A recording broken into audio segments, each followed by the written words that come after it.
Para lograr el destino que Dios nos ha dado, vamos a tener que ir contra el sistema de este mundo. Somos hijos e hijas del Dios Altísimo.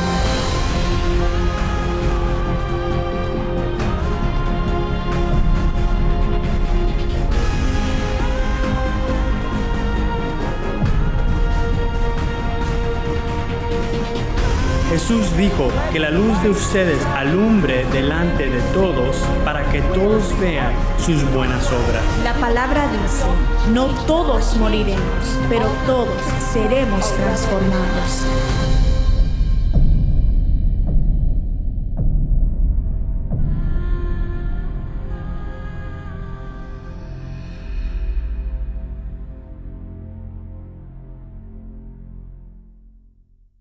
Esa es la sesión número 4 de Quebrantando la Intimidación. ¿Están aprendiendo algo?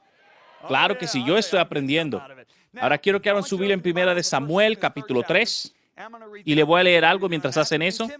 La intimidación nos paraliza a nosotros en el campo espiritual. Piénsalo bien, lo voy a repetir. La intimidación nos paraliza en el campo espiritual. ¿Te recuerdas lo que le pasó a Elías? ¿Verdad? Lo que me pasó a mí también en esa plataforma de la iglesia, ¿verdad? Frecuentemente nos causa a comprometer las cosas que nosotros sabemos que son verdad. Y eso es donde la cosa se pone un poco más seria. Nos causa a permitir o tolerar, digan ustedes tolerar, nos causa que permitamos o toleremos lo que nosotros en otras circunstancias no hubiésemos permitido. Del hombre de quien quiero hablar ahora es Elí. Elí es el juez número 15 y es el sumo sacerdote número 7 de Israel y juzgó sobre Israel por 40 años y tenía 2 líderes en su staff y eran sus propios hijos y su nombre eran Ofni y Fineas. Y la atmósfera espiritual de Israel bajo el liderazgo de Elí fue a un lugar bien malo, porque vamos a ver 1 Samuel capítulo 3. Dice, y la palabra del Señor escaseaba en aquellos días y no había visión con frecuencia. Wow, eso es algo increíble. La palabra de Jehová escaseaba. Ahora, míreme bien, ¿qué significa que era escasa? Si se dice hoy día esa misma frase, no es que no tenemos suficientes Biblias, sino que la palabra de Dios no está fluyendo. Recuerde que Jesús dice que el hombre no vivirá solamente de pan, sino de la palabra que procede de la boca de Dios. No significa que guardamos nuestra Biblia, sino que vemos qué es lo que Dios está diciendo a través de sus Biblias. Y tampoco había un entendimiento, visión frecuente, y no podemos tener una vida sin visión o revelación. Jesús le dijo, Pedro, tú eres un hombre bendecido porque carne y sangre no te les reveló, sino mi Padre te los reveló. Así que la atmósfera de la iglesia en los días de Elí es que la palabra del Señor escasea y la revelación o las visiones no son frecuentes. Y eso es un lugar miserable porque tus vidas se salen de curso, especialmente en el Antiguo Testamento, que su espíritu no estaba conectado con Dios. ¿Está conmigo? ¿Entiende lo que digo? Ahora mi pregunta es, ¿por qué era que la palabra del Señor escaseaba bajo el liderazgo de Elí? La respuesta se encuentra en 1 Samuel, versículo 22. Pues Elí era muy viejo y oía todas las cosas que sus hijos hacían con todo Israel. Diga usted, todo Israel. Y cómo dormía con las mujeres que velaban a la puerta del tabernáculo de reunión. Wow, ¿estás entendiendo lo que esto nos dice? Esos hombres tienen 2 maldades terribles. La primera maldad que le hicieron a Israel fue en el área de las ofrendas. Tomaban la ofrenda por manipulación y ellos causaron que la gente odiaba la ofrenda y el templo.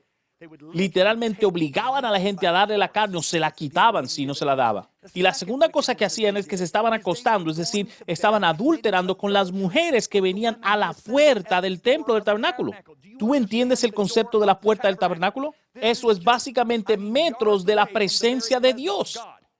No tienen ningún temor de Dios, obligando a la gente a quitarle las ofrendas y acostándose con mujer en el templo. Eso es algo espantoso. ¿Está conmigo? Elí sabía lo que sus hijos estaban haciendo y tú sabes lo que él hace. No los quita de su lugar de liderazgo, sino que le da una palabra débil.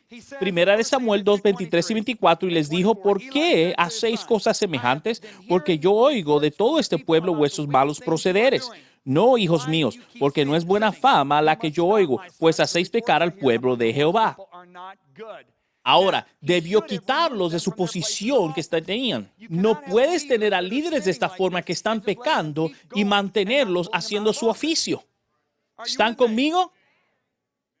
Elí estaba intimidado por sus propios hijos. Un profeta viene a Elí y le dice lo siguiente en el versículo 29 y 30 del capítulo 2.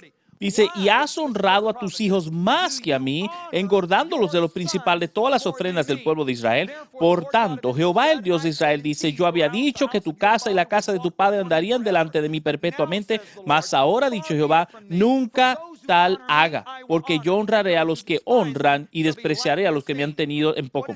¿Qué significa honrar? Significa tener valor, significa tener respeto. Elí tenía más honra por sus hijos que lo que tenía por Dios. Escúchame con cuidado y escribe lo que te voy a decir. Una persona intimidada honra más lo que teme que lo que desea honrar a Dios. Lo voy a decir una vez más. Una persona intimidada honra más a lo que teme que lo que honra a Dios. Dándose cuenta o no, esa persona se somete a lo que le está intimidando. Más adelante Dios habla a través de Samuel, el profeta joven. La primera vez que Dios le habla a Samuel, mira lo que sucede en el capítulo 3, versículo 13. Y le mostraré que yo juzgaré su casa para siempre por la iniquidad que él sabe, porque sus hijos han blasfemado a Dios y él no los ha estorbado. Eso es lo que dice Dios a través de este joven. Así que miren, la palabra del Señor era escasa. ¿Por qué?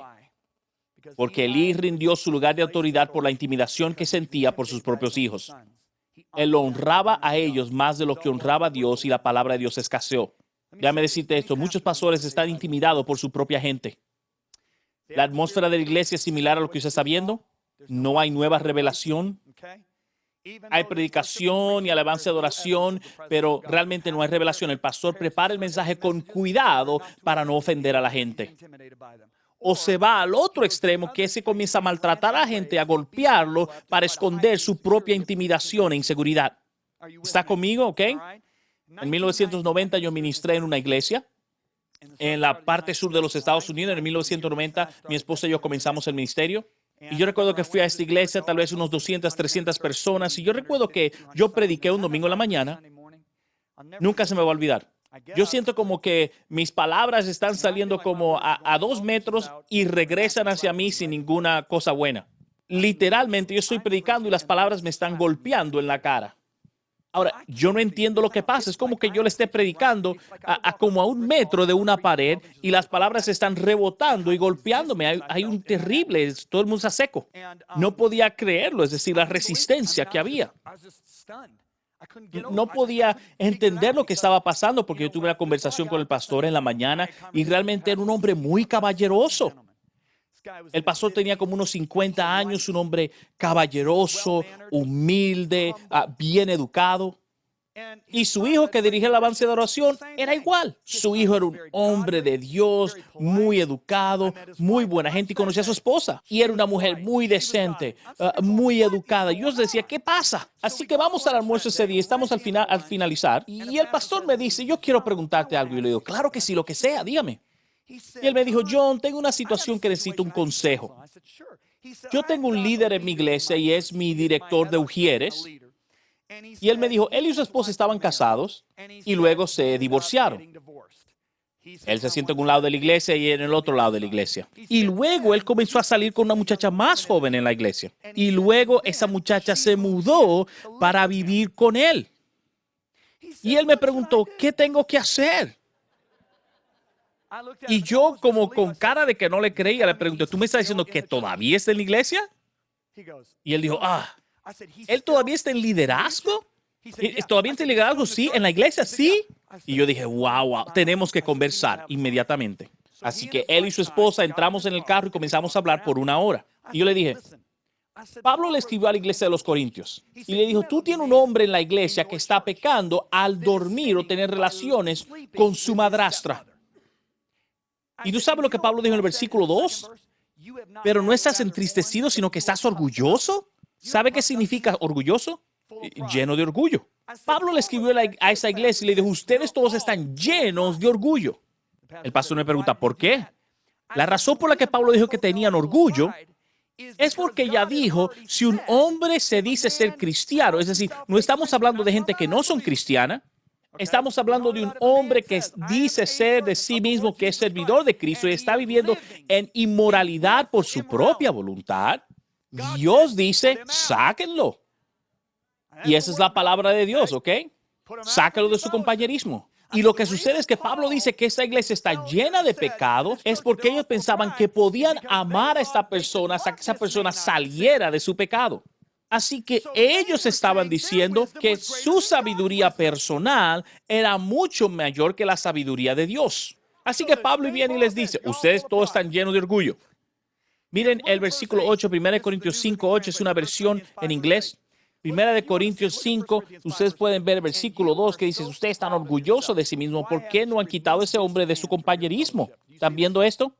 Y dice aquí, no es buena vuestra jactancia. ¿No sabéis que si un poco de levadura leuda toda la mesa? Limpiaos pues de toda vieja levadura y poner una nueva masa, es decir, del pecado que había en medio de ellos. Y él no está hablando de gente que no son creyentes, porque las iglesias deberían tener muchos no creyentes en medio de ellos.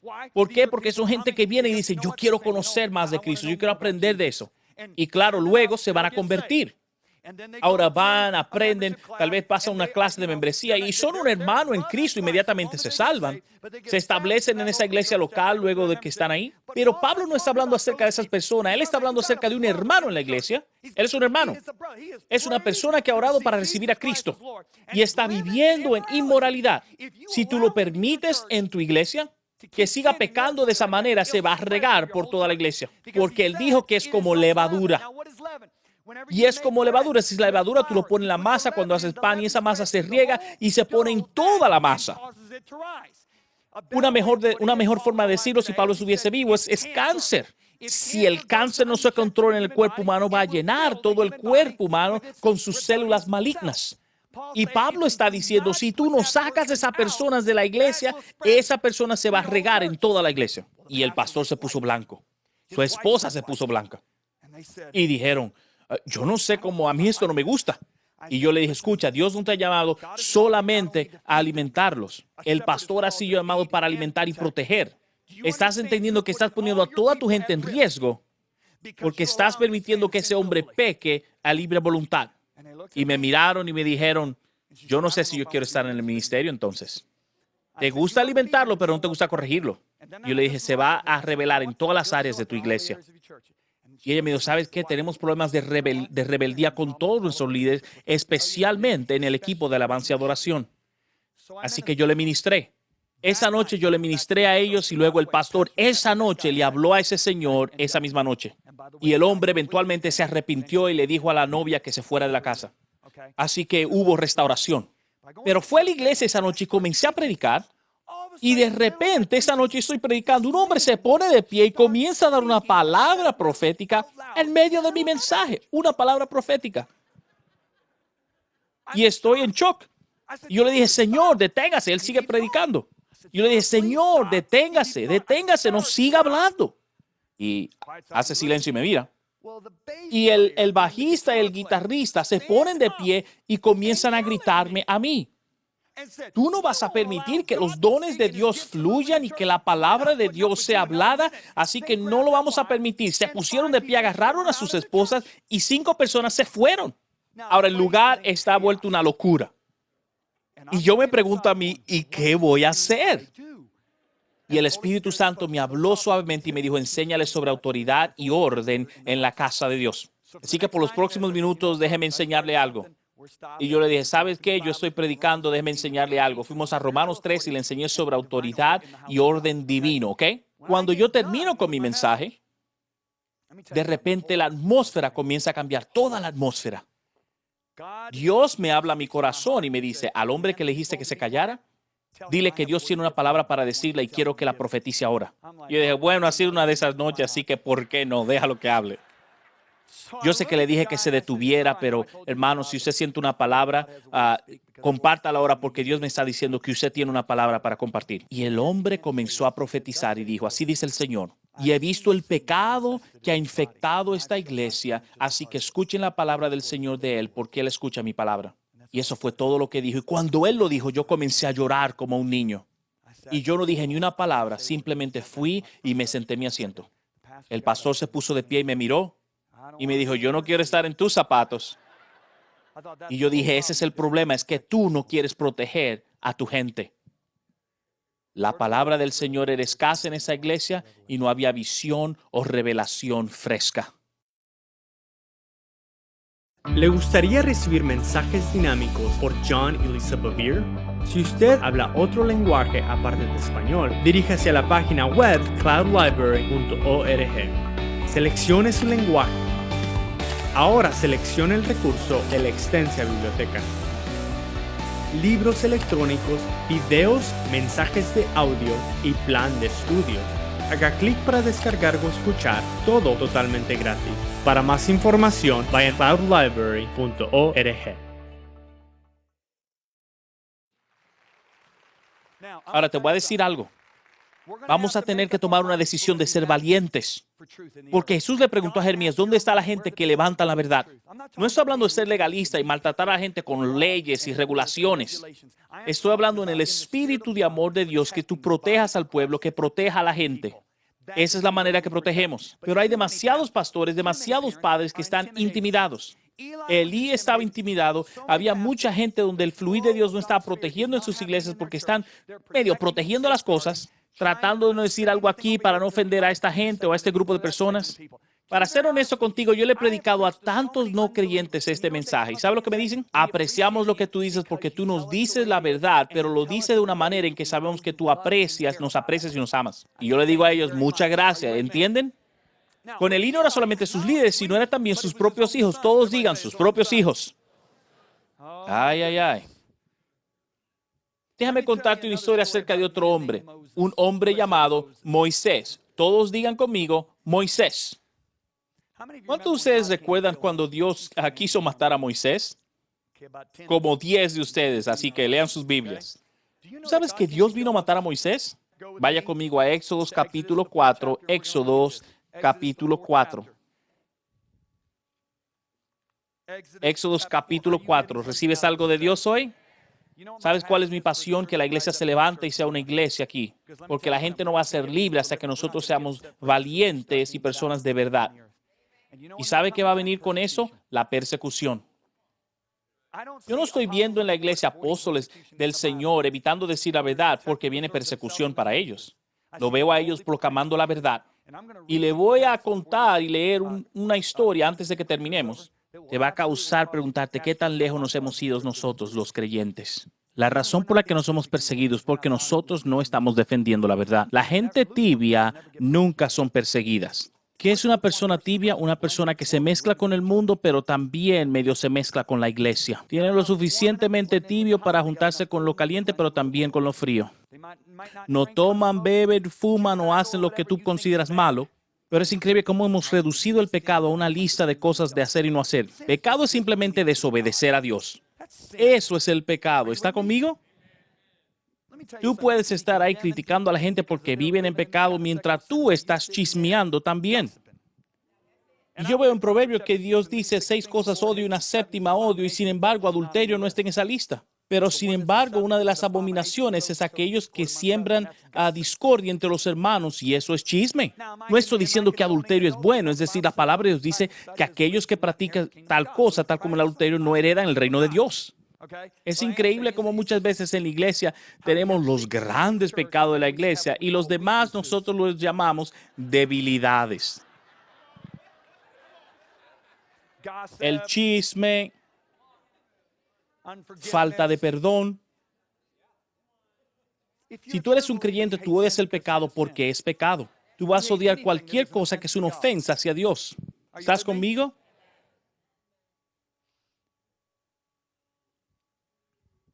Buena prédica. Amén.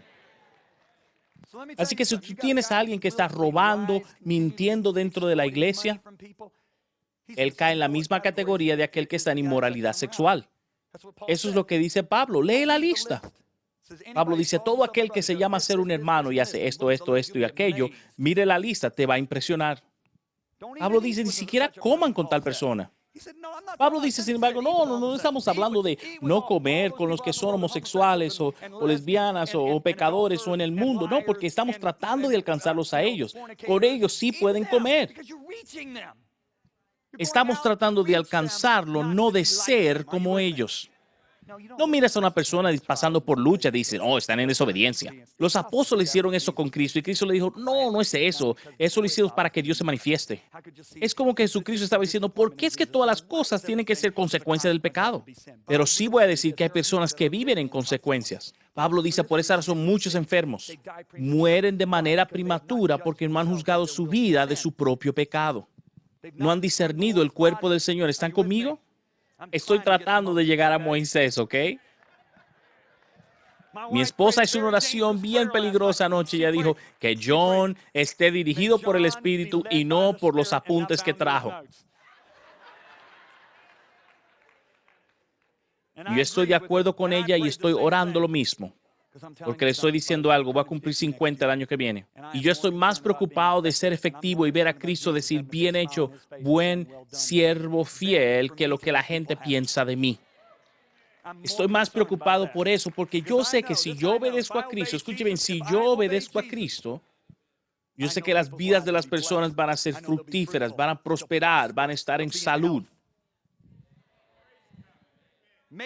Uno tiene que ser cuidadoso. Uno puede tomar una espada y cortar a alguien en pedazos, o puede tomar como un cirujano y cortar solamente la parte mala.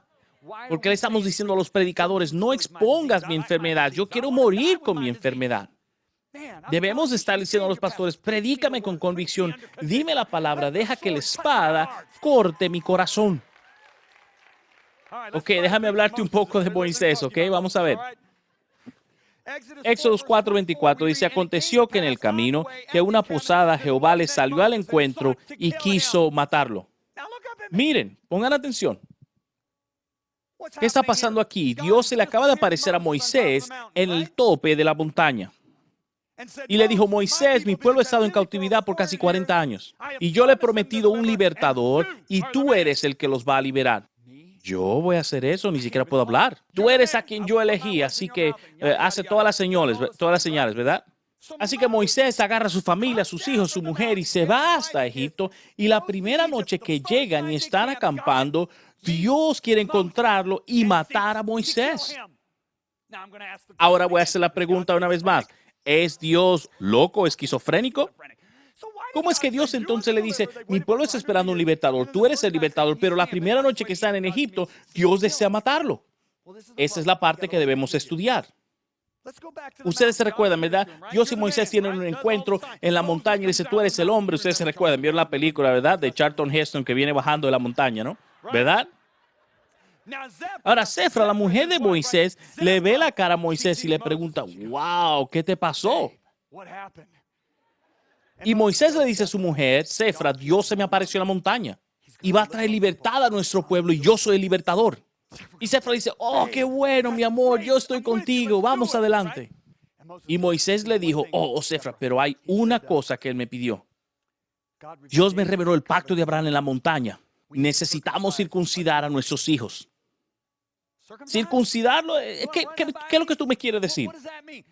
Bueno, circuncidado, tenemos que quitarle la piel que está ahí en su parte. A mí no me gusta eso, Moisés. Así que Moisés viene y quita el primer hijo. Ahora, mi hijo tiene 17 años, está sentado aquí, yo lo vi a él. Yo recuerdo cuando el doctor lo circuncidó.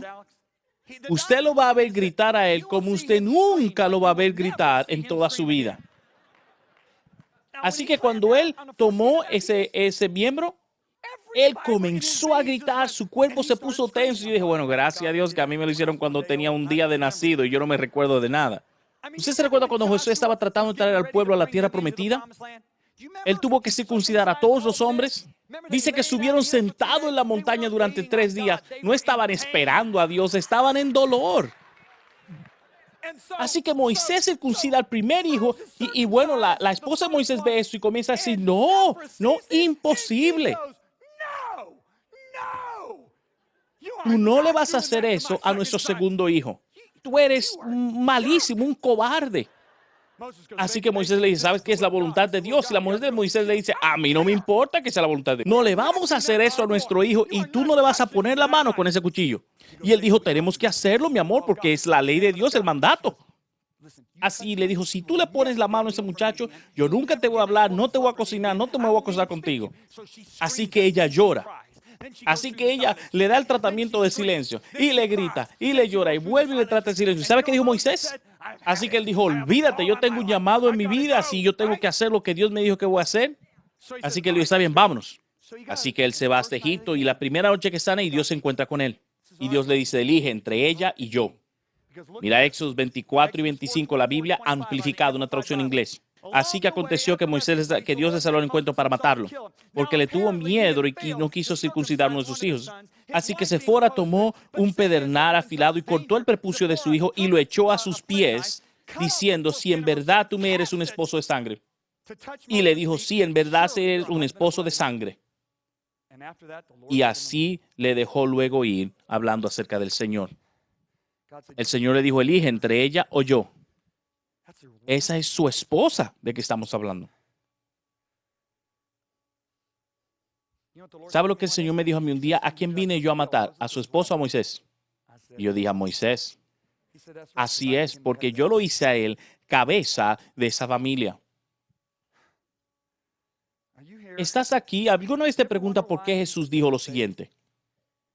No penséis que he venido para traer paz a la tierra, no he venido para traer paz, sino espada, porque he venido para poner disensión entre el hombre contra su padre, la hija contra su madre, madre contra la nuera y su suegra. Los enemigos del hombre serán los de su casa. El que ama a padre o madre más que a mí no es digno de mí. Eso lo dice en Mateo capítulo 10. ¿Por qué dice Jesús eso? Porque ¿cuál es la persona que debemos amar más que a nuestra esposa o esposo? Eso es a Cristo. Lisa me ha mirado a mí y yo le he mirado a ella. Y ambos hemos dicho, no me provoque elegir entre tú y Dios, porque tú vas a perder. Y lo mismo yo le he dicho a ella. Pero sabes que al servir a Dios tenemos un amor que fluye a través de nuestro matrimonio.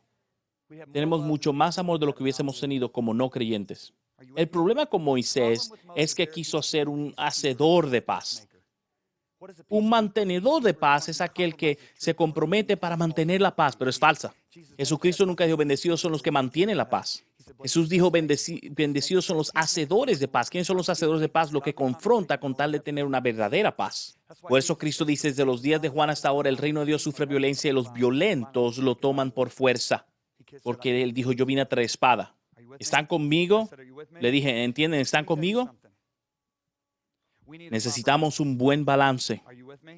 Timoteo era un buen hombre, pero estaba intimidado. Yo me imagino que también Timoteo era intimidado por gente, tal y como en la iglesia de Corintio.